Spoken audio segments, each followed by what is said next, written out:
దమ్ముంటే నీ భాషలో చెప్తున్నా, నాకు భాష ఇట్లా మాట్లాడు ఇష్టం ఉండదు, కానీ రేవంత్ రెడ్డికి ఈ భాషలో చెప్తేనే అర్థమవుతుందని తెలుసు. రేవంత్ రెడ్డి నీకు దమ్ముంటే నువ్వు మగాడివైతే ఆ 10 మందిని రాజీనామా చెప్పి ఎన్నికల్లో చూసుకుందాం ఎవరి సత్తా ఏందో, ఎవరి ప్రభుత్వ పనితీరేందో, 10 ఏళ్ల కేసీఆర్ పనితీరేందో, 2 ఏళ్ల కాంగ్రెస్ ప్రభుత్వ పనితీరేందో ప్రజలే నిర్ణయం చేస్తారు. ఉమ్మడి మహబూబ్ నగర్ జిల్లాలో ఒకటే ఒక్క ఎమ్మెల్యే మా పార్టీ నుంచి నీ పార్టీలోకి వచ్చినాడు గద్వాలలో. ఇక్కడనే గద్వాల తేరు మైదానం నుంచి నేను సవాల్ చేస్తా ఉన్నా, రాజీనామా చేయి, ఎలక్షన్ కు రా, ఎవరేందో ఎవరి సత్తా ఏందో గద్వాల తాలూకా ప్రజలు నిర్ణయిస్తారని చెప్తా ఉన్నా. మీ అందరినీ నేను మనస్ఫూర్తిగా ఒకటే కొడతా ఉన్నా, ఎక్కడ పోయినా ఇవాళ ఒకటే మాటిన పడతా ఉన్నది. అప్పుడే బాగుండన్నా, కేసీఆర్ ఉన్నప్పుడే కరెంటు మంచిగా వస్తుండే, కేసీఆర్ ఉన్నప్పుడే టైంకు యూరియా దొరుకుతుండే, కేసీఆర్ ఉన్నప్పుడే బ్రహ్మాండంగా పంటల కొనుగోలు జరుగుతుండే, కేసీఆర్ ఉన్నప్పుడే మాకు నాట్లేసే టైం వచ్చింది అంటే టింగుమని రైతు బంధు పడుతుండే. ఈ ముఖ్యమంత్రి వచ్చినాక, ఈ కాంగ్రెస్ పార్టీ ప్రభుత్వం వచ్చినాక మా బాధ చెప్పరాకుండా ఉందన్నా అని చెప్పి ఇలా ఎక్కడ పోయినా రైతన్నలు ఏడుస్తా ఉన్నారు.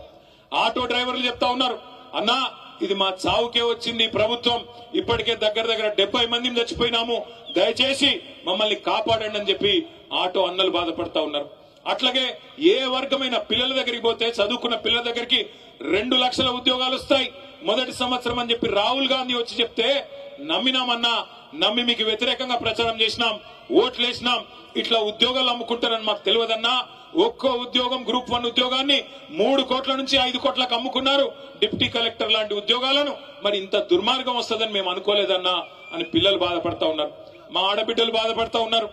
వాళ్ళు చెప్తా ఉన్నారు, అన్నా 2500 ఇస్తానంటే, మా పిల్లల పెళ్లిలకు తులం బంగారం ఇస్తానంటే మోసపోయినామన్నా, దయచేసి ఏమనుకోవద్దని వారు చెప్తా ఉన్నారు.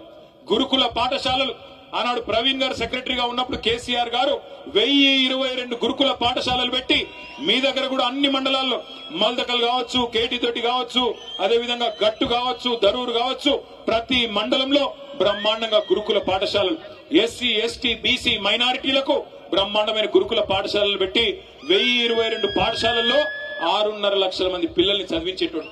ఆ రోజున్న పరిస్థితి గురుకులాల్లో ఈ రోజు ఎట్లా ఉంది, ఆ రోజు ఎట్లా ఉంది మీరు ఆలోచించండి. ఎలుకలు కొరుకుతున్నాయి పిల్లల్ని, పులిహోరలో పురుగులు వస్తున్నాయి.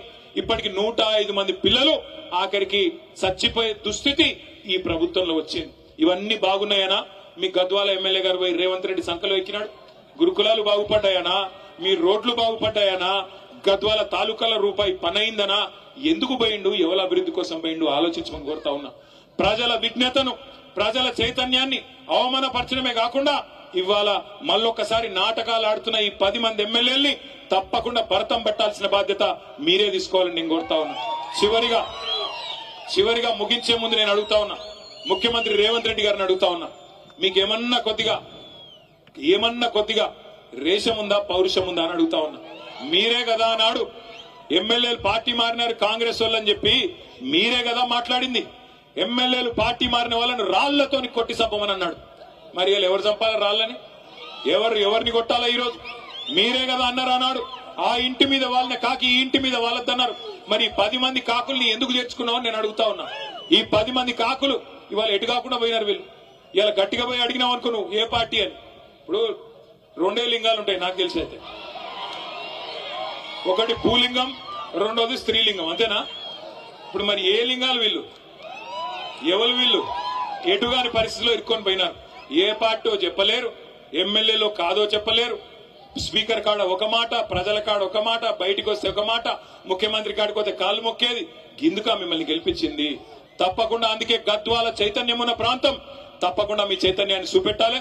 రేపు మీ ఉప ఎన్నిక ఒక 6-9 నెలల్లో వస్తుందేమో గానీ లోకల్ బాడీ ఎలక్షన్లు ఇంకా ముందే వస్తాయి. ఇక్కడ జెడ్పీటీసీ ఎలక్షన్లు, ఎంపీటీసీ ఎలక్షన్లు, సర్పంచ్ ఎన్నికలు, మున్సిపల్ ఎలక్షన్లు తొందరలోనే రాబోతా ఉన్నాయి. నేను ప్రార్థిస్తా ఉన్నా, ఇక్కడ ఎవరు అభ్యర్థి అయినా మీ గద్వాల బిడ్డనే అవుతాడు. మీరు ఆ నిర్ణయం కేసీఆర్ గారికి వదిలిపెట్టండి. కేసీఆర్ గారు అన్ని ఆలోచించి, ఇంకా దానికి టైం ఉంది, ఉప ఎన్నిక టైం ఉంది, అప్పుడు ఆలోచించి నిర్ణయం తీసుకుందాం. కానీ ఇప్పుడు మీరు చేయాల్సింది, ఏ మండల నాయకులు ఆ మండలంలో డంకా మోగించండి, తప్పకుండా గులాబీ జెండా ఎగిరేయండి. మున్సిపాలిటీలో కూడా మొత్తంగా ఉన్న అన్ని వార్డుల్లో కూడా, మొత్తం ఎన్ని వార్డులు? 37 వార్డులు ఉన్నాయి.